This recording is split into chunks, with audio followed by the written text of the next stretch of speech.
Hi friends, ಇವತ್ತೊಂದು mushroom gravy ಸಿಂಪಲ್ಲಾಗಿ ಮಾಡ್ಕೊಳ್ಳೋದು ತೋರಿಸ್ತಾ ಇದ್ದೀನಿ. ನೋಡ್ಕೊಳ್ಳಿ. ಎಣ್ಣೆ ಬಿಸಿ ಮಾಡಿಕೊಂಡು ಎಲ್ಲ ಸಾಮಾನು ಚಕ್ಕೆ, ಲವಂಗ, ಸೋಂಪು ಕಾಳು ಎಲ್ಲ ಹಾಕಿ ಫ್ರೈ ಮಾಡ್ಕೊಳ್ಳಿ. ಅದಕ್ಕೆ ಶುಂಠಿ ಬೆಳ್ಳುಳ್ಳಿ ಸೇರಿಸಿ, ಶುಂಠಿ ಬೆಳ್ಳುಳ್ಳಿ ಹಾಕಿ ಈರುಳ್ಳಿ ಹಾಕಿ, ಅದ್ರ ಜೊತೆಗೆ ಈರುಳ್ಳಿ ಹಾಕಿಬಿಟ್ಟು ಚೆನ್ನಾಗಿ ಸ್ವಲ್ಪ ಬಾಡಿಸ್ಕೊಳ್ಳಿ. ಆಮೇಲೆ ಒಂದು ಟೊಮೆಟೊ ಕಟ್ ಮಾಡ್ಕೊಂಡು, ಒಂದೆರಡು ಈರುಳ್ಳಿ, ಒಂದೆರಡು ಟೊಮ್ಯಾಟೊ, ಶುಂಠಿ ಬೆಳ್ಳುಳ್ಳಿ ಮತ್ತು ಸ್ವಲ್ಪ ಬಾದಾಮಿ ಇದೆ, ಗೋಡಂಬಿ ಇದ್ದರೆ ಹಾಕ್ಕೊಂಡ್ರೆ ಒಳ್ಳೆಯದು. ಎಲ್ಲ ಹುರ್ಕೊಂಡು ಅದನ್ನು ಒಂದು ಮಿಕ್ಸಿ ಜಾರಿಗೆ ಕಾಯಿ ಹಾಕ್ತಾಯಿದ್ದೀನಿ. ನೋಡಿ, ಕಾಯಿ ಸಣ್ಣಗೆ ಮಾಡಿಕೊಂಡೆ ಫಸ್ಟೇ ನಾನು. ಅದಕ್ಕೆ ಹುರಿದಿರೋ ಮಸಾಲ, ಇಲ್ಲಿ ಕೊತ್ತಂಬರಿ ಸೊಪ್ಪು, ನೀರು ಎಲ್ಲ ಸೇರಿಸ್ಕೊಂಡು ನುಣ್ಣಗೆ ರುಬ್ಬಿ ತೆಗೆದಿಟ್ಕೊಳ್ಳಿ. ಮಶ್ರೂಮನ್ನು ಚೆನ್ನಾಗಿ ತೊಳ್ಕೊಳ್ಳಿ. ಮಶ್ರೂಮು ನಿಮ್ಗೆ ಎಷ್ಟು ಬೇಕೋ ಅಷ್ಟು ತೊಗೊಂಡು ನೀಟಾಗಿ ತೊಳ್ಕೊಂಡು, ನಾನು 2 ಪ್ಯಾಕೆಟ್ ತೊಗೊಂಡಿದ್ದೀನಿ. ಇದನ್ನು 2 ಪೀಸ್ ಕಟ್ ಮಾಡ್ಕೊಂಡಿದ್ದೀನಿ. ನಿಮಗೆ ಎಷ್ಟು ಬೇಕೋ ಅಷ್ಟು ಕಟ್ ಮಾಡಿ ತೆಕ್ಕೊಳ್ಳಿ. ಅದನ್ನು ಫಸ್ಟ್ ಸಪ್ರೇಟ್ ಫ್ರೈ ಮಾಡ್ಕೊಂಡು ಎಣ್ಣೆಯಲ್ಲಿ ಚೆನ್ನಾಗಿ ಬಾಡಿಸ್ಕೊಂಡು ಸಪ್ರೇಟಾಗಿ ತೆಗೆದಿಟ್ಕೊಳ್ತಾ ಇದ್ದೀನಿ. ಸಪ್ರೇಟಾಗಿ ತೆಕ್ಕೊಂಡು ಅದೇ ಬಾಣಲಿನ ಸ್ವಲ್ಪ ಬಿಸಿ ಮಾಡ್ಕೊಳ್ಳಿ. ಮಶ್ರೂಮನ್ನು ಫಸ್ಟು ಎಣ್ಣೆ ಹಾಕಿ ಫ್ರೈ ಮಾಡಿ ಅದನ್ನು ತೆಗೆದಿಟ್ಕೊಂಡಿದ್ದೀನಿ, ಮಶ್ರೂಮ್ ಸಪ್ರೇಟಾಗಿ. ಈಗ ಎಣ್ಣೆ ಹಾಕಿಬಿಟ್ಟು ಒಂದು ಪಲಾವ್ ಎಲೆ ಹಾಕಿ, ಮಸಾಲೆ ರುಬ್ಬೋದಕ್ಕೆಲ್ಲ ಹಾಕಿದ್ದೀನಲ್ಲ ಮಸಾಲೆ, ಅದು ಸಾಕು. ಇದಕ್ಕೆ ಈಗ ಒಂದು ಪಲಾವ್ ಎಲೆ, ಸ್ವಲ್ಪ ಈರುಳ್ಳಿ ಚಿಕ್ಕದು ಕಟ್ ಮಾಡಿದ್ದು, ಒಂದು ದೊಡ್ಡ ಗಡ್ಡೆ ಈರುಳ್ಳಿ ಹಾಕಿ, 2 ಹಸಿಮೆಣಸು ಕಟ್ ಮಾಡಿ ಹಾಕಿದ್ದೀನಿ.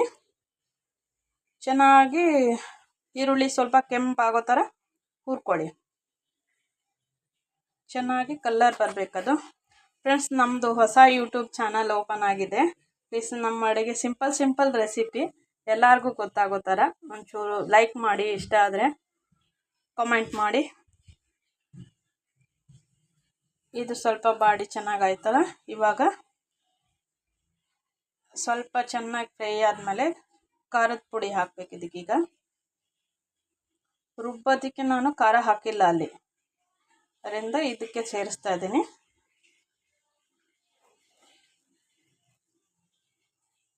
ಖಾರದ ಪುಡಿ ನಿಮಗೆ ಎಷ್ಟು ಖಾರ ಬೇಕೋ, ನಾನೊಂದು ಇಲ್ಲಿ 2 ಸ್ಪೂನ್ ಹಾಕ್ಕೊಂಡಿದ್ದೀನಿ.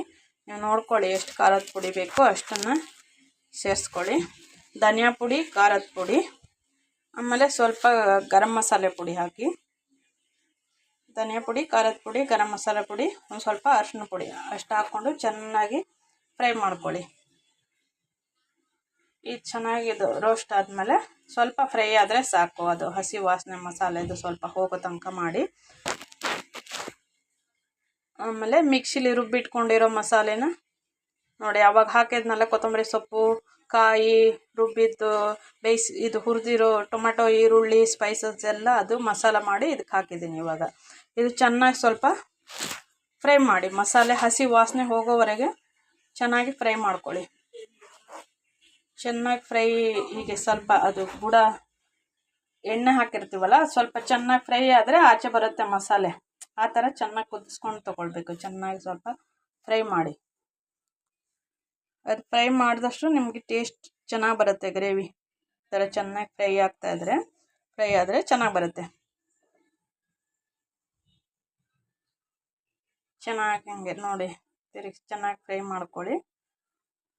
ಮಾಡಿಕೊಂಡು ಮಿಕ್ಸಿಲಿ ಸ್ವಲ್ಪ ನೀರು ಹಾಕಿ, ನಿಮಗೆ ಎಷ್ಟು ಗ್ರೇವಿ ಜಾಸ್ತಿ ಬೇಕಂದರೆ ಸ್ವಲ್ಪ ನೀರು ಜಾಸ್ತಿ ಹಾಕಿ. ನಾನಿಲ್ಲಿ ಎಷ್ಟು ಬೇಕೋ ಅಷ್ಟು ಹಾಕ್ಕೊಂಡಿದ್ದೀನಿ. ಸ್ವಲ್ಪ ಅಂದರೆ ತುಂಬ ನೀರು ಮಾಡಿಲ್ಲ, ಸ್ವಲ್ಪ ನೀರು ಮಿಕ್ಸಿ ಕ್ಲೀನ್ ಮಾಡಿ ಸ್ವಲ್ಪ ನೀರದು ಹಾಕ್ಕೊಂಡು ಚೆನ್ನಾಗಿ ಮಿಕ್ಸ್ ಮಾಡ್ಕೊತಾ ಇದ್ದೀನಿ. ಚೆನ್ನಾಗಿ ಮಿಕ್ಸ್ ಆಯಿತು. ಇವಾಗ ಸ್ವಲ್ಪ ಉಪ್ಪು, ಖಾರ ಪುಡಿ, ಗರಂ ಮಸಾಲ ಎಲ್ಲ ಹಾಕಿದ್ದೀನಿ, ಅರಿಶಿನ ಪುಡಿ, ಧನಿಯಾ ಪುಡಿ ಎಲ್ಲ ಹಾಕಿದ್ದೀನಿ. ರುಬ್ಬಿರೋ ಮಸಾಲ ಹಾಕಿದ್ದೀವಿ. ಇದಕ್ಕೆ ಉಪ್ಪು ಹಾಕಿದ್ದೀನಿ.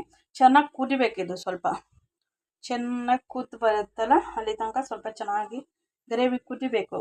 ಮಶ್ರೂಮ್ ಫ್ರೈ ಮಾಡಿಟ್ಟಿದ್ದೇನಲ್ಲ ಮೊದಲೇ, ಅದಕ್ಕೆ ಏನು ಮಾಡಬೇಕು, ಫಸ್ಟು ಗ್ರೇವಿ ಕುದಿಸ್ಕೋಬೇಕಿಲ್ಲಿ ಚೆನ್ನಾಗಿ. ಗ್ರೇವಿ ಚೆನ್ನಾಗಿ ಕುದ್ಮೇಲೆ ಮಶ್ರೂಮ್ ಹಾಕಿದರೆ ಅದು ಜಾಸ್ತಿ ಬೇಯೋದು ಬೇಡ, ಯಾಕಂದರೆ ಮೊದಲೇ ಸ್ವಲ್ಪ ಫ್ರೈ ಆಗಿದ್ದರಿಂದ ಅದು ಬೇಗ ಬೇಯುತ್ತೆ. ಈ ಥರ ಈಗ ನೋಡಿ ಚೆನ್ನಾಗಿ ಕುದೀತಾ ಇದೆ ಅಲ್ಲ ಗ್ರೇವಿ, ಈ ಥರ ಕುದ್ದು ಬಂದರೆ ಸಾಕಾಗತ್ತೆ. ಇವಾಗ ಏನು ಮಾಡಿ, ಮಶ್ರೂಮ್ ಹಾಕಿ, ಫ್ರೈ ಮಾಡಿ ಇಟ್ಕೊಂಡಿರೋ ಮಶ್ರೂಮ್ ಇರುತ್ತಲ್ಲ, ಚೆನ್ನಾಗಿ ಮಶ್ರೂಮನ್ನು ಅದು ಚೆನ್ನಾಗಿ ಹಾಕಿ ಗ್ರೇವಿ ಎಲ್ಲ ಚೆನ್ನಾಗಿ ಅದು ಹೀರ್ಕೊಳ್ಳೋ ಥರ 1-2 ನಿಮಿಷ ಚೆನ್ನಾಗಿ ಕುಕ್ ಮಾಡಿ. ಚೆನ್ನಾಗಿ ಕುದ್ದ ಮೇಲೆ ಕೊತ್ತಂಬರಿ ಸೊಪ್ಪು ಕಟ್ ಮಾಡಿ ಇಟ್ಕೊಂಡಿರಬೇಕು. ಸ್ವಲ್ಪ ಲಾಸ್ಟಲ್ಲಿ ಕೊತ್ತಂಬರಿ ಆ್ಯಡ್ ಮಾಡಲಿಕ್ಕೆ. ಹಾಗೆ ನಮ್ಮ ಅಡುಗೆ ಸಿಂಪಲ್ ರೆಸಿಪಿಗಳು ಇನ್ಸ್ಟಾಗ್ರಾಮಲ್ಲೂ ಹಾಕ್ತಾಯಿದ್ದೀವಿ, ನೋಡಿ ಲೈಕ್ ಮಾಡಿ.